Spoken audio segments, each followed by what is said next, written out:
Right, that's enough of that. Back to the project. Oh.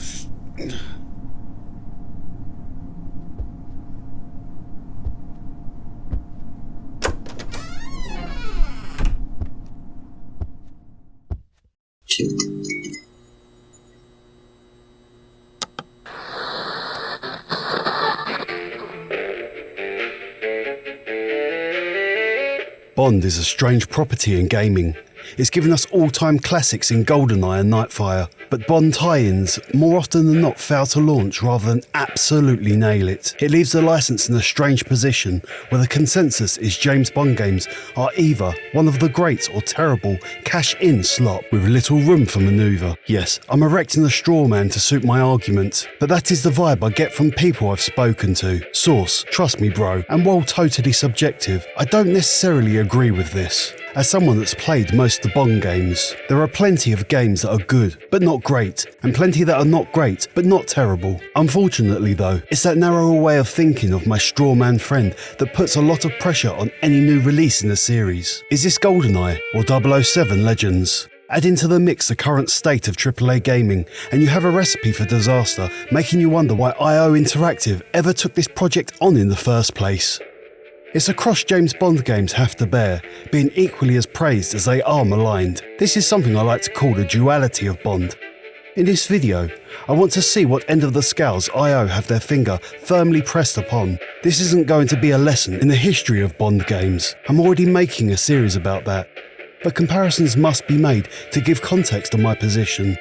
Now, the lazy way to evaluate this is to say, well yes, it's obviously better than 007 Legends or Bloodstone.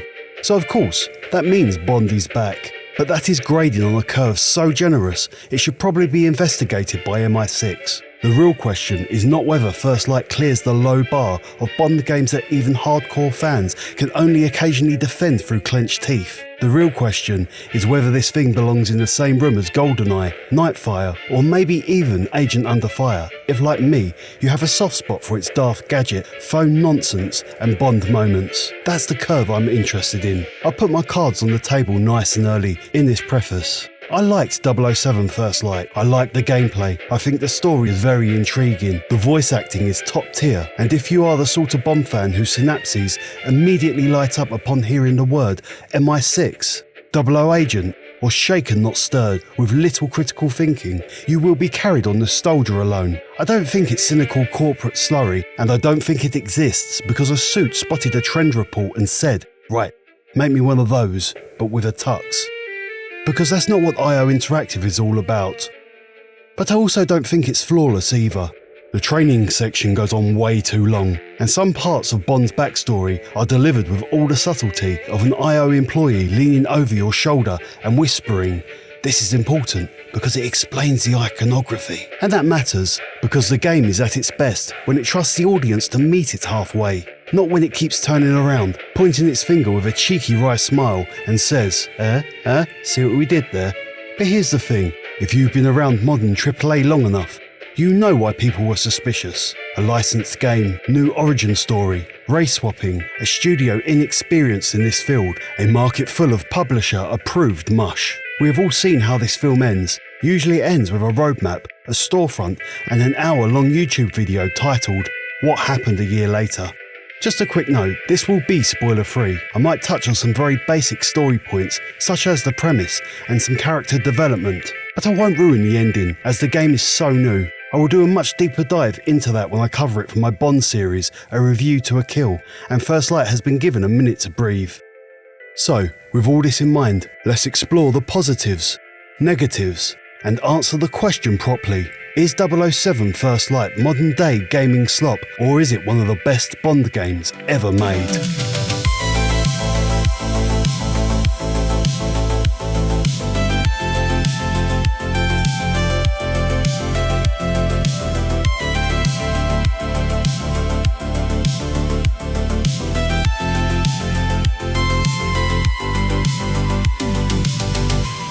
Let's start with the obvious question, because I very much dislike the catch-all term of slop. And if I don't define this now, I will end up sounding like every other grumpy unk on the internet who uses the word slop because their new 70 quid game has live service elements. No, when I say AAA slop, I'm not using it as a catch-all insult for a game I don't like. I mean something more specific than that.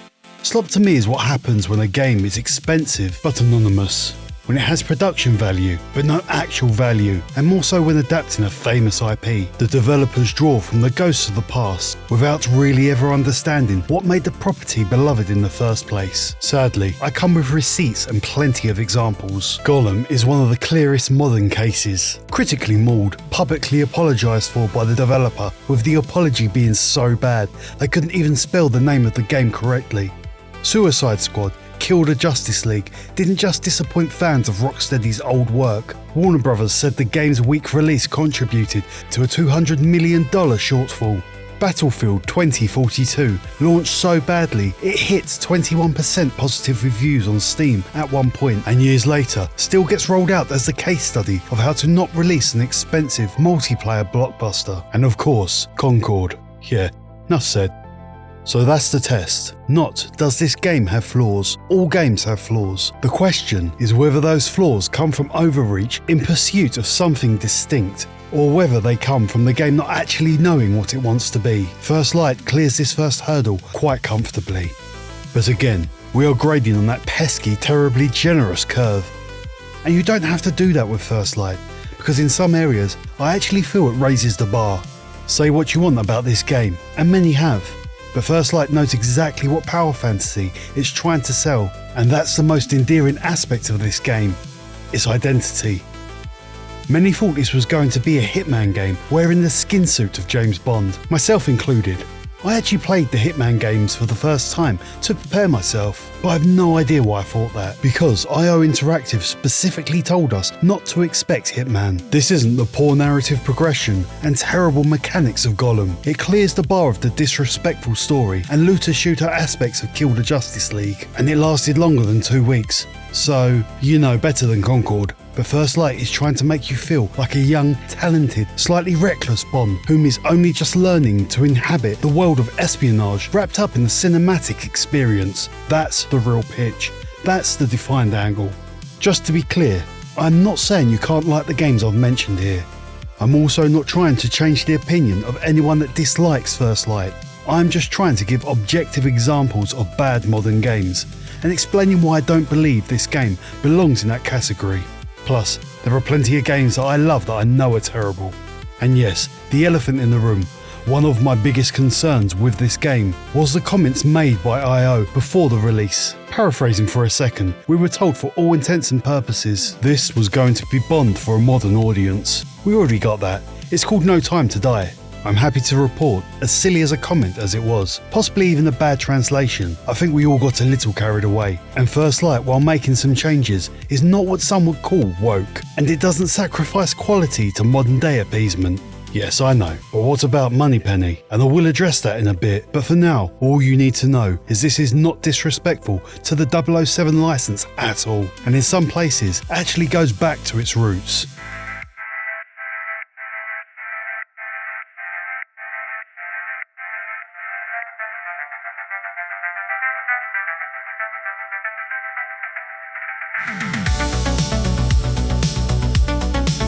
Before I get into it, let's catch those who haven't played First Light or wasn't paying attention up with the premise. The game opens on a 26-year-old James Bond, an air crewman in the Royal Navy, travelling by helicopter when they come under attack.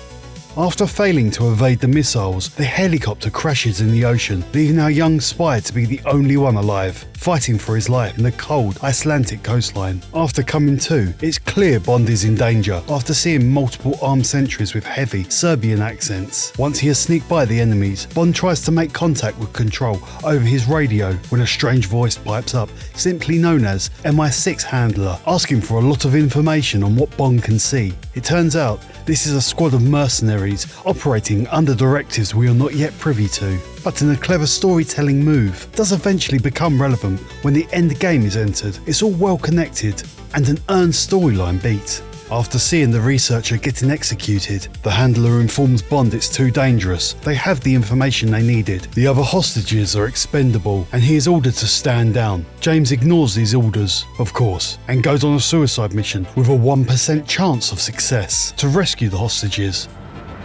Listen carefully. You have less than 1% chance of success.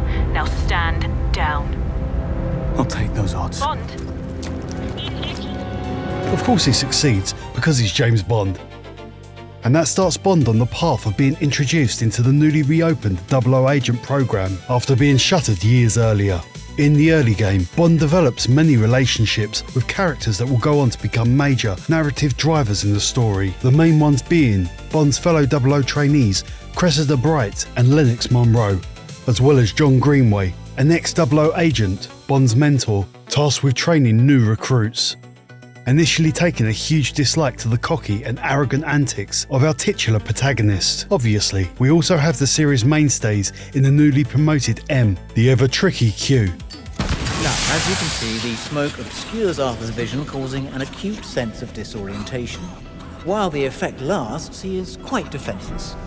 And of course, Miss Moneypenny. I have no idea what you're talking about. And from there, the story unfolds. As I said, I'm not going to go any deeper into the story than the press releases go from I.O., so to not ruin the game. But the story is superb and something I would love to have deep dived as a massive Bond fan in book, film and game form. Now there is an awful lot I liked about this game. So, to avoid this becoming a ball-watching session, I want to start by talking about the gameplay on a point I absolutely hated and almost ruined the game for me. This is a product of the game being so interested in the process of becoming Bond that it occasionally forgets to just let you be Bond. And this is where my biggest criticism lands. The training is too much.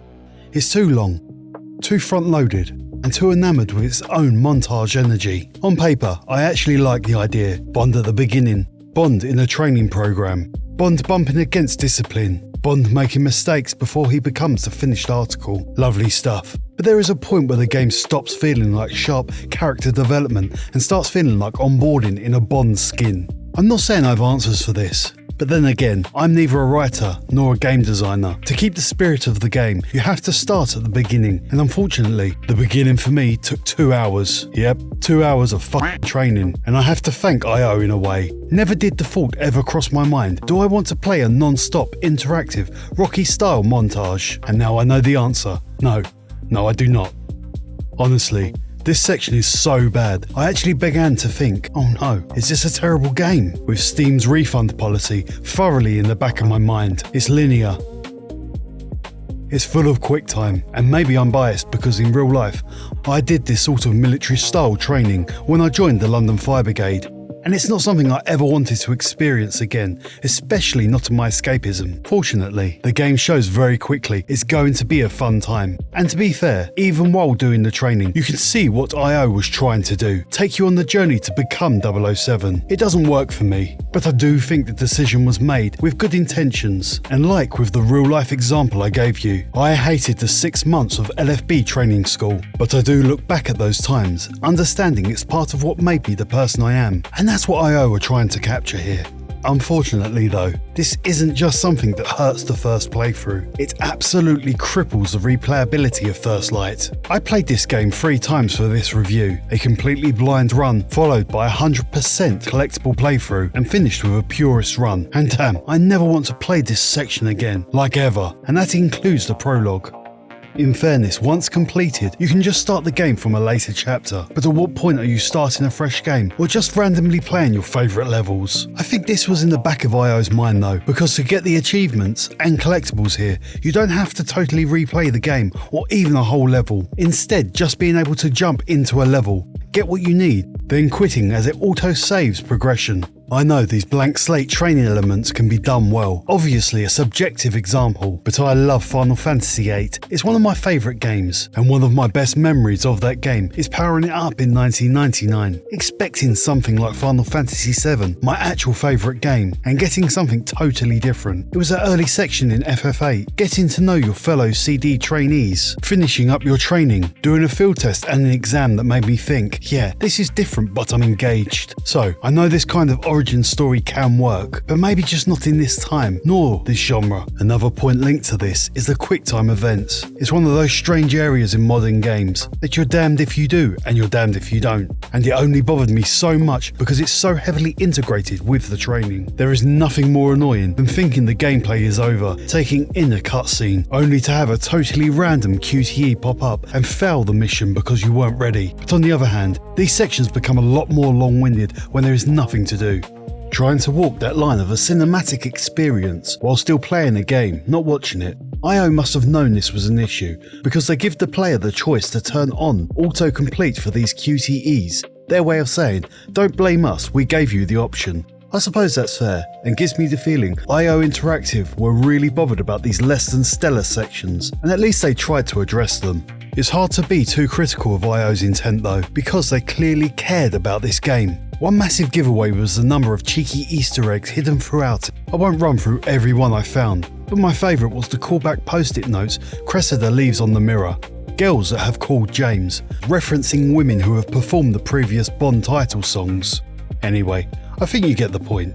I think you got the point. And once in the field, First Light really starts to spread its wings and give you all the tools to get the job done. This is where the game lives or dies. After the brutal training, you could be so jaded the gameplay isn't enough to bring you back. And I get that, as there is a reason they say you only get one chance to make a first impression. For me though, once First Light gets moving, it becomes much easier to understand why people who like this game have responded so warmly to it.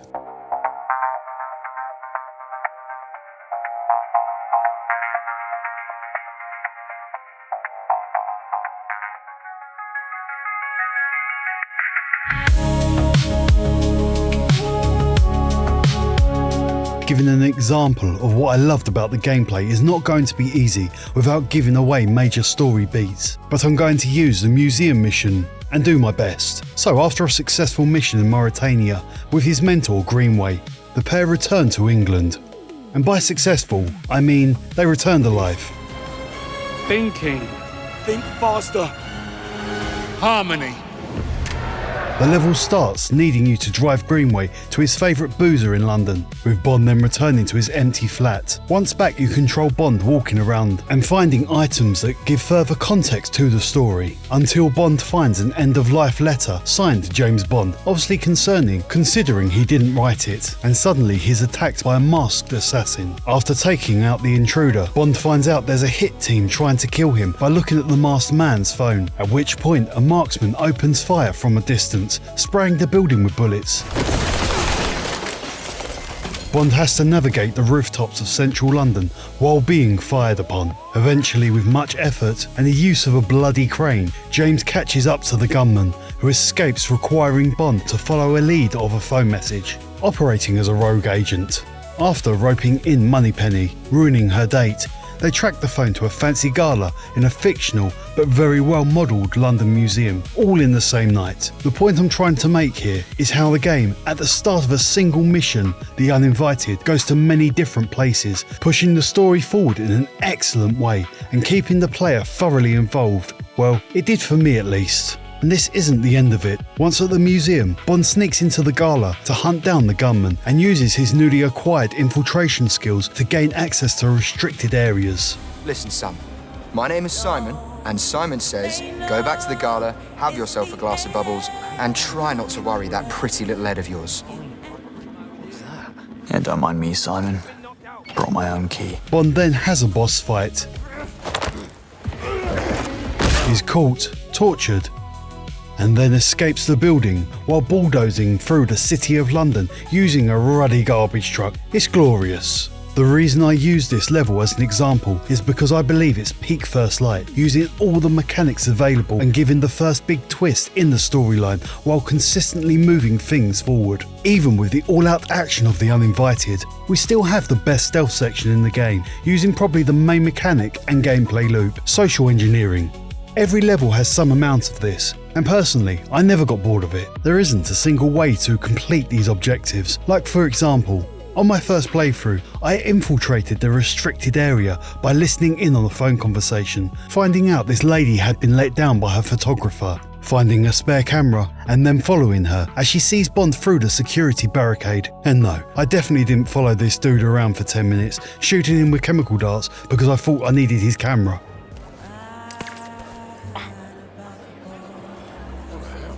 Excuse you? Of course, when I came back for a second playthrough, I tried something different to find new ways to complete this section. This time, I eavesdropped on a security guard moaning about a late employee. Bond talks to the guard, pretending to be the head of security, and after finding the roster, he will let Bond through to get access to the restricted area. This isn't even the only way to do this, but what I'm getting at is this game gives you plenty of ways to get the job done in these infiltration sections. This is where I've seen a lot of criticism for First Light, and it mainly comes down to people like myself who were expecting a Hitman-esque sandbox to play in. No, it's not that, it never was supposed to be, but I do get some of the points others are making. Problem is, while the social stealth parts, in my opinion, have a respectable amount of sandbox fun, especially on the first playthrough, that isn't the case for the entire game.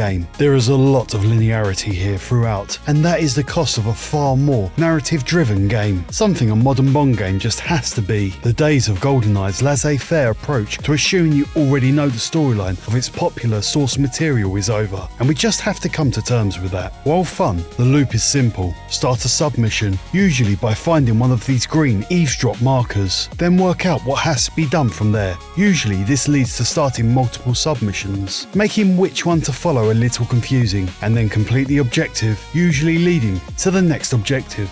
It's more fun than I'm making it sound.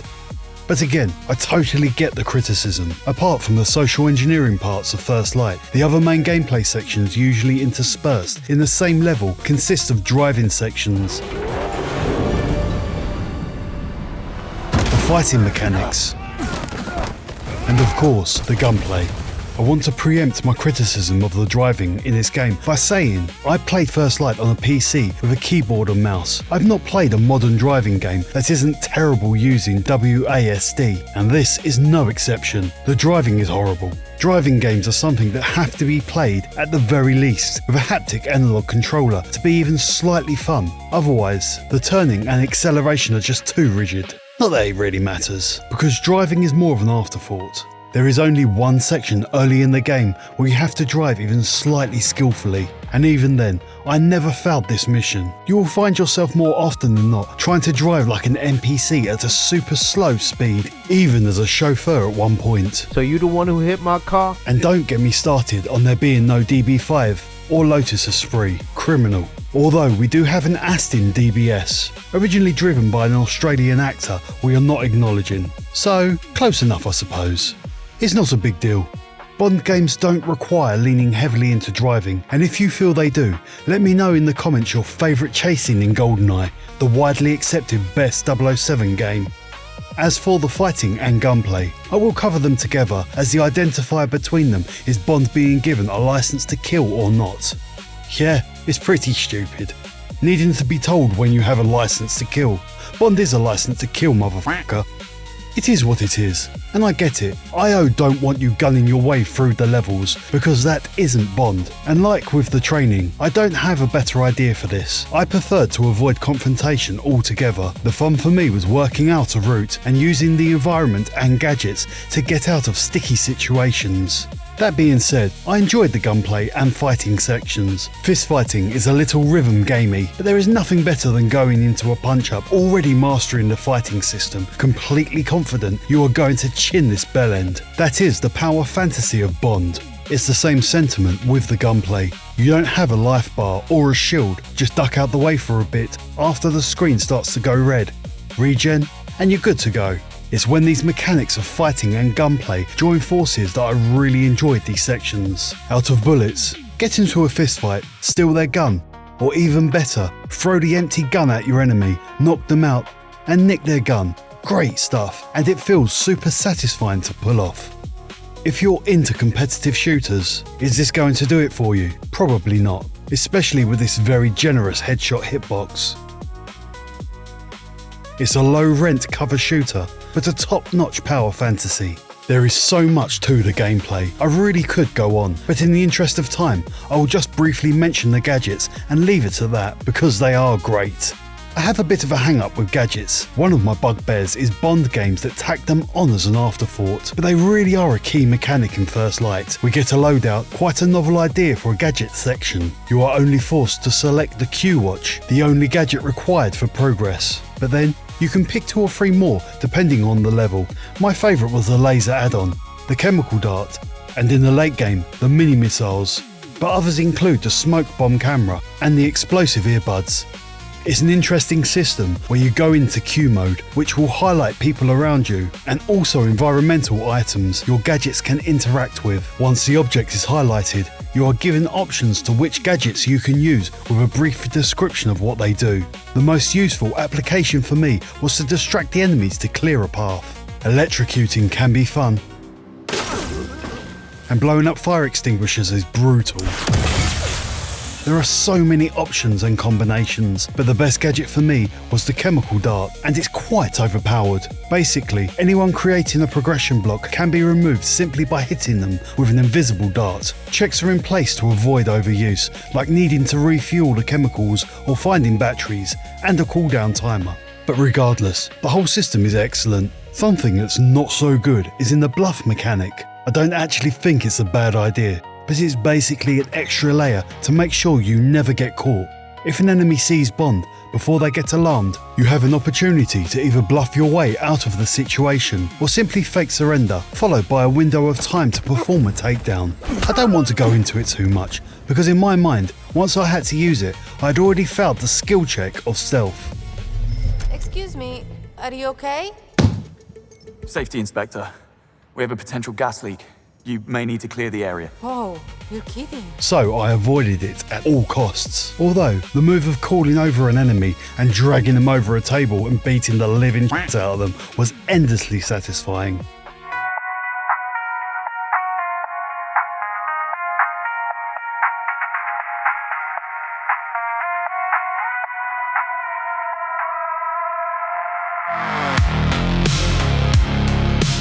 Much like how this isn't a history lesson into past Bond games, this also isn't going to be a deep dive into the writings of Ian Fleming, but it's worth bringing up how faithful the story of this game is to the source material, and it gives me a path to talk about the narrative without actually talking about the narrative. Ian Fleming's procedural stories about the world's most deadly spy rarely leaned into world-altering events, rather centering around espionage, counterintelligence, and furthering Bond's personal journey. Again, disclaimer, this is subjective so as not to piss off Fleming aficionados, of which I'm not, but the only Fleming books that revolve around preventing global disaster, in my opinion, are Thunderball and On Her Majesty's Secret Service, which are essential continuous stories in the Blofeld trilogy, Moonraker, Dr. No, and if you consider the destabilisation of the global financial system world-altering, Goldfinger, that's 5 out of 12 short stories and novels. It was with the cinematisation of Bond that turned the property into a balls-to-the-wall action-adventure with the occasional sprinkling of political espionage and the furthering of Bond's personal motivations. For England, James? No. For me. This is what First Light does so well. It's a throwback to the roots of the series, while also delivering a story in a cinematic style. There are further reaching considerations of First Light's story at a meta level, but at its core, it's about corruption within the British government and the dangers of privatisation of national defence. It's actually remarkably impressive to tell a low-stakes story, but at the same time, make it feel so grand. I know, I'm stepping dangerously close to spoiling the story, so that's all I will say about it, but that does lead me on to what the story doesn't adapt well: Bond's backstory. And that's okay. Fleming never directly told the story of how Bond became 007, with his own canon being recognised as famously inconsistent. His publications describe 007 as Commander James Bond, a British Secret Service agent, ex-Royal Navy, and an orphan of Scottish and Swiss descent, and is already very much the finished article in the first book, Casino Royale. So what IO is doing here is taking massive creative license in creating a backstory that never existed, and your enjoyment of said backstory will come down to how much you can buy into IO's narrative. But the fact Bond sports a scar on his left cheek throughout the events of the game is in itself a direct tip of the hat to Fleming's work, where James Bond is described as having a 3-inch scar on his cheek, something the films have never really carried over. I personally went into this game with the mindset of this being an alternate timeline. Obviously, Bond wasn't 26 in 2026, he was in his mid-30s in the 1950s. But for people that can't accept that, I would ask how this isn't okay, but Bond being the same age for 70 years is acceptable. Suspension of disbelief is what's required here, just like with every James Bond film. Also, I think making young Bond exist in modern time is absolutely the right move. It's very hard to go back to the middle of the last century and make the tech look in any way impressive. It's a far better direction to adapt the story to the current day rather than try to create an awkward period piece. This is actually something I came across in my last Bond video. EA Redwood Shores had a hard time with the gadgets and environments in From Russia with Love because of how outdated the film is. And that would be made even worse here, where the people playing the game would be running the software on hardware more powerful than all the supercomputers combined in the 50s. This is why I have no problem with Moneypenny being race swapped, because this is a different Bond on a different timeline, and I don't think it comes at the detriment of the story at all. I have no idea what you're talking about. Though one big sticking point for me regarding the story was how heavy-handed First Light can be when trying to hit you over the head with the origin story of the iconography. It's delivered with all the subtlety of being hit round the face with a wet fish. I want to be a little careful with this, as to not ruin these parts for anyone that hasn't played this game or isn't quite as into Bond as I am. So I will use the worst case of this as an example. Want to know why Bond drinks his vodka martini shaken not stirred? Well, here you go. What's this? Vodka martini. Shaken, not stirred. What's the difference? I want what I want, James.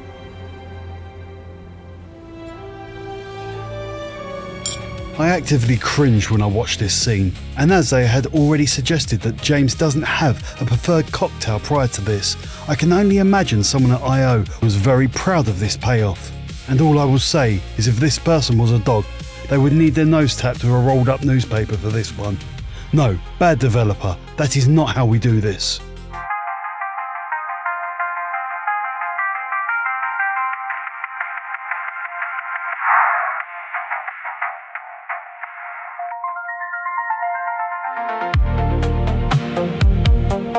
I saved this section to talk about the Glacier engine and everything related to it, but I'm also going to use it as a catch-all chapter to discuss anything that didn't fit in elsewhere. And you need to be aware, one look at my channel will tell you I'm no expert in modern games, nor do I claim to be. Suppose I should have mentioned that at the beginning, but retro is my wheelhouse. And I will do my best to evaluate this modern game engine. Luckily, I did a deep dive into the technical details of the first iteration of Glacier from my last video, so nothing has probably changed in 26 years, right? Yes, of course, Glacier 2 pays little resemblance to its distant relative graphically, even though in a quarter of a century, the engine has only gone from 1 to 2. This is a very different engine to the one that was held together with duct tape and prayers in Codename 47. But the interesting thing is, from just looking from the outside in, on a surface level, when playing Codename 47, all the way to World of Assassination, and now with First Light, Glacier has stayed remarkably close to its roots, with just a fresh lick of paint with each new game release. If you want a deeper dive into IO and the creation of Glacier, I recommend checking out my Hitman video. But in a nutshell, the reason IO ended up making their first Hitman game was because the engine they had created lent more into the social stealth genre rather than their originally planned run and gun shooter. The key aspects of this engine was the ability to have large amounts of NPCs independently roam around wherever they wish using waypoints. Something that wasn't available in other engines of the time and was quite groundbreaking. It's a feature that has gone on to define the Hitman games and is heavily implemented in First Light. And while nowhere as impressive as it was in 2000, there still isn't a current engine that does large groups of NPCs quite like Glacier. Glacier was built around rapid real-time iteration and a powerful asset pipeline, and for First Light it was advanced specifically to serve cinematic tone. dynamic action, For the case, and we led them straight to it. more expressive performances, Nothing. Not even a good job, Bond. You would have made a great 00. Nothing springs to mind. and more living, feeling environments. And the feel I get in this game is these are real places with real people going about their business. Glacier has always been more concerned with these aspects rather than pushing the graphical fidelity to the limits of the current generation at the time. And First Light is no exception. Now this is not a bad looking game. To the contrary, while I was making this video, my 18-year-old son looked at this project and commented on how good the game looks. So even if I'm out of touch, there's the young and perspective for you. 6767, am I right fellow kids? Insert meme here. Probably the most impressive part to me in the graphics department was the facial expressions of the main characters. I say main characters because the same level of detail is not forwarded to all the models, which can thoroughly end up in the uncanny valley unfortunately. The mocap really is excellent though, and the actors did a great job. First Light does look great on a surface level, but it's when you look a little closer that the graphics of this game doesn't hold up quite so well. I won't bore you going through every example, but it's in the small details where Glacier isn't at its best. Like here, the rain is falling heavily, but the displacement of that puddle isn't enough to stop me from seeing the rain effect is clearly an overlay, and there is no ripples in that water. The level of detail or pop-in can be a little distracting at times. The best example was the solar panels in Mauritania. I hated the smoke effect. I know a poorly implemented displacement map when I see one. The cutscenes don't always jibe with the in-game sections, whether that be a person teleporting to a different position,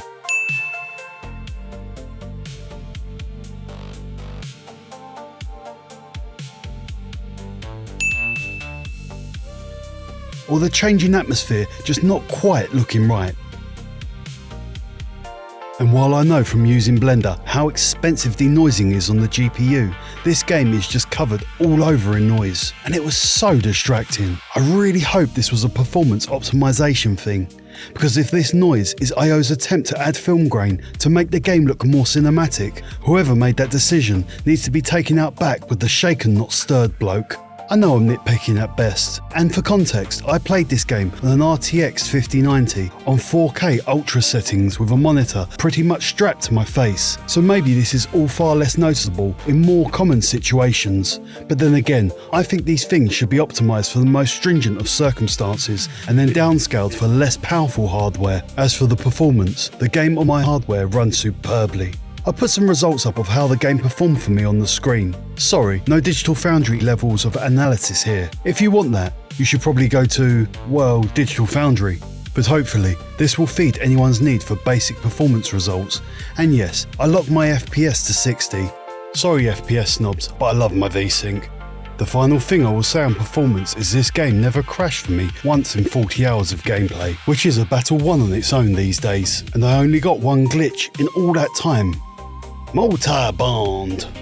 Obviously, I can only speak for myself, but one person is not a sample size anyone should base a result upon. So to bring some parity, I took a look at the overall consensus. According to the patch history, within days IO had patches fixing an elevator cutscene crash, an M-Office crash, pathing problems, a PS5 opening cinematic crash, frequent GPU crashes from rendering pipeline issues, PC texture loading crashes, checkpoint blockers, camera combat problems in Malta training area, crowd animation bugs, among other minor issues. This isn't a disastrous launch, but certainly tells us there was a few serious issues, but fair play to IO for a quick patch release. As I said earlier though, the cinematic direction makes the game feel very linear, and for all OG Fallout fans out there that love to bitch about current day Bethesda, and rightly so, you're not going to like the dialogue tree here, because this isn't even Fallout 4 levels of engagement. Dialogue is literally included for those that want more information on the world this version of Bond inhabits.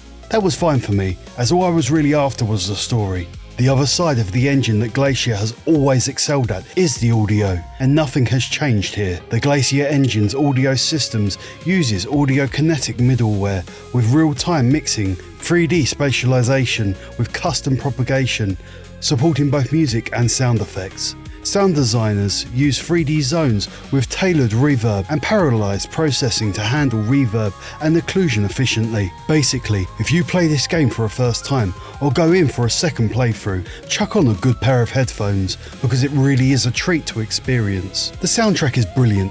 It's scored by UK duo The Flight, and they did a superb job. Of course they did.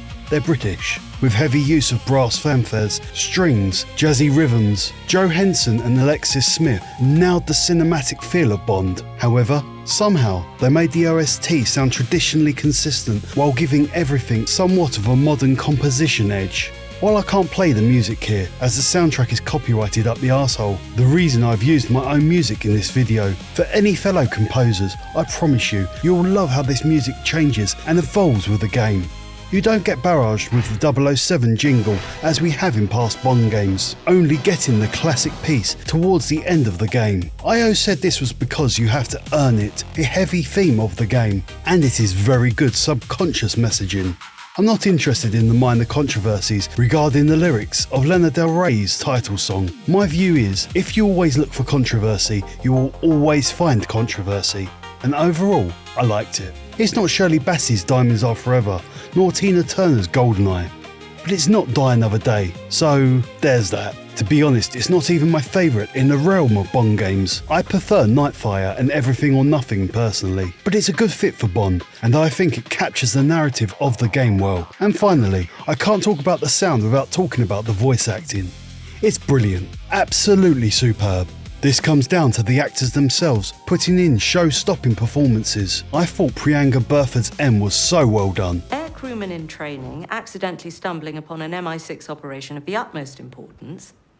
Initially willing to assist, but then you hang up on us. I know some don't like how she talks down to Bond, some saying she's a girl boss, but I don't think these people have ever worked within a military-style rank system. Countless times I've been commanded by a woman or a mum at work, and you should show them the same amount of respect you do a man, because they are the governor. Jessica Rhodes and Chris O'Reilly, voicing Cressida and Monroe respectively, really nail that feel of young Bond's cheeky mates. Sorry, Cress. I like the explosive and uncontrolled aesthetics. It's inspiring. Knew I could count on you, mate. If that poster goes up here, your shoes go in your room, Monroe. Those two things are completely unrelated. I thought Keira Lester was great as Miss Moneypenny. I have no idea what you're talking about. And the real star of the show, Lenny James, as Bond's grumpy mentor, Greenway. I've considered Lenny a national treasure since he played Sol in Snatch. This is a shotgun, Sol. It's a fucking anti-aircraft gun, Vincent. He is a regular character actor here in the UK, and how he portrays Greenway with that very East End accent is just perfect. You were right, Bond. I couldn't have known, but I didn't even try. I never even looked. You're giving up. We can't let him win. There is no we.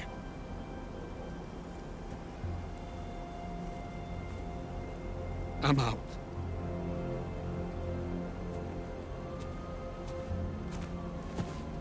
The character arc Bond and Greenway go on in First Light was my favourite part of the game, and a massive part of this was the performance of Lenny James. As for James Bond himself, he is voiced and acted by Patrick Gibson, who does a very reasonable job. I say reasonable because I personally prefer when Bond is played with a posher accent, what we would call a toff here, but that is personal preference, and in terms of acting, Patrick knocks it out of the park.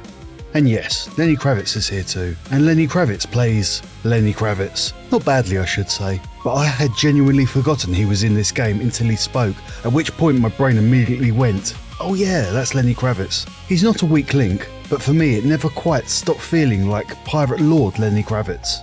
The only actor I was slightly disappointed with was Q. I don't think Alistair Mackenzie did a bad job, I just wasn't a fan of how Q was portrayed. And come on, John Cleese is still alive. That would have been a no-brainer.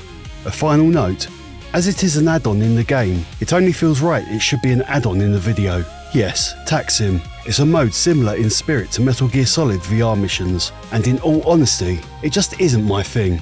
So I'm not going to pretend I wrung every last second out of it, As of writing this, the Valhalla project is still listed as coming soon, and that is the one part of TACSIM I'm genuinely interested in, mainly because it might scratch the driving itch the main game never quite delivered on. TACSIM is there for players who want more score chasing and mechanical challenge, but for me, the main campaign is where First Light really lives.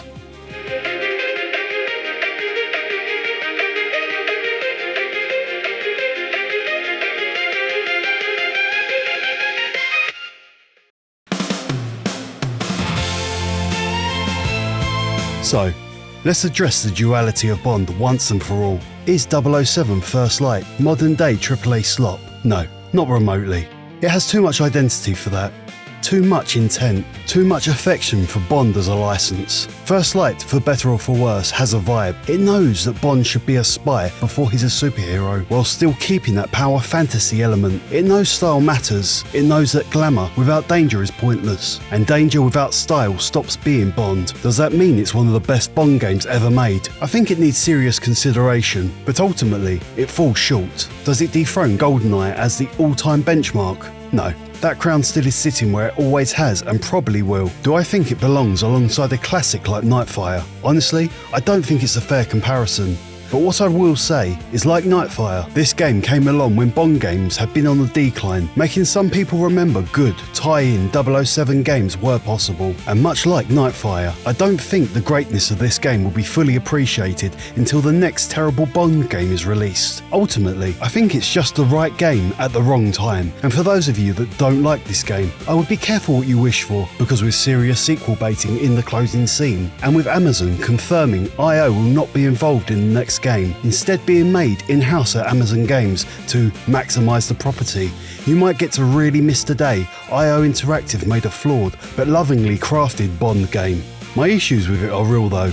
The training is too much, some of the backstory material is too eager, and some of the mechanics are rougher than they should be. The replayability just isn't there, and the launch state patch history proves the technical foundation was shakier than ideal. Those criticisms stay, but the praise stays too. Because after years of Bond wandering around the cultural lobby waiting for his number to be called, IO finally called the 007 ticket, and First Light turns up to do something astonishingly rare. It makes Bond feel confident again. Not over the hill, not superhuman, but confident. And maybe, at the end of the day, this is the best way to put it. I didn't need to grade this game on a generous curve, because in true Bond style, it refuses to die, refuses to give up, and taught us to do the unexpected. 007 First Light is not a perfect Bond game, but it is a real one. So, with all that being said, thank you for watching, be good, stay safe, and I will see you next time.